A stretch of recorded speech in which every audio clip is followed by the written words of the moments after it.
In a recent study by Merrill Lynch and AgeWave, it was reported that 79%, almost 3 out of 4 households or parents, help support their adult children in some way or another financially.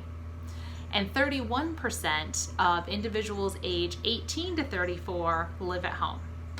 In this month's coffee hour, we talked about giving independence, specifically for our adult children. And so we talked about ways to help encourage them and launch them to their own independence. I'm Katie Brown. I'm a certified financial planner, and I've had the privilege of serving families for nearly 20 years navigate their financial journey.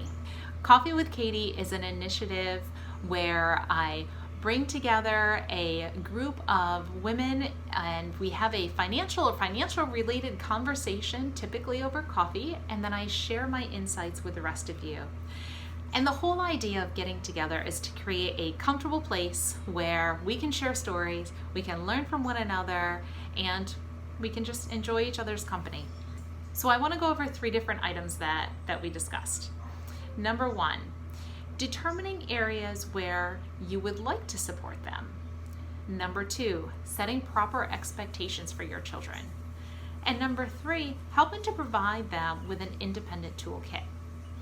So determining where you would like to support them and maybe where you would prefer not to support them.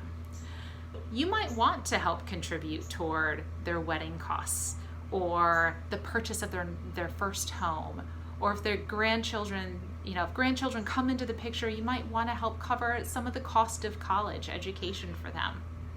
Whereas there may be other areas that you prefer not to support. Maybe you don't want them on your cell phone bill anymore, or maybe it's time for them to take over that car insurance, or maybe you're contributing towards their groceries on an ongoing basis and you prefer for them to budget that and figure that out and manage that themselves. So I think figuring out what's acceptable to you, what you prefer to do, what you prefer not to do, helps to set your own expectations, which leads us to setting expectations for our children.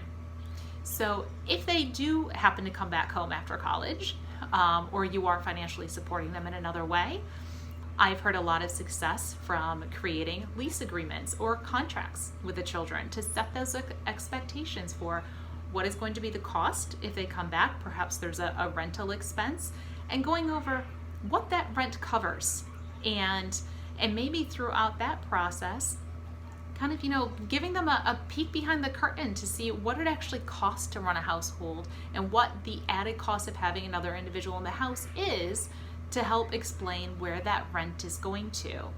So that could be a helpful thing to set those expectations for what the cost will be, and also perhaps have a conversation around timelines and potential increases. So making sure that there's an understanding of what you expect from one another, if there's going to be any other requirements of being in the house, contributing in any other ways, setting those expectations up front. And then helping to provide them with an independent toolkit. So help walk them through the budgeting process.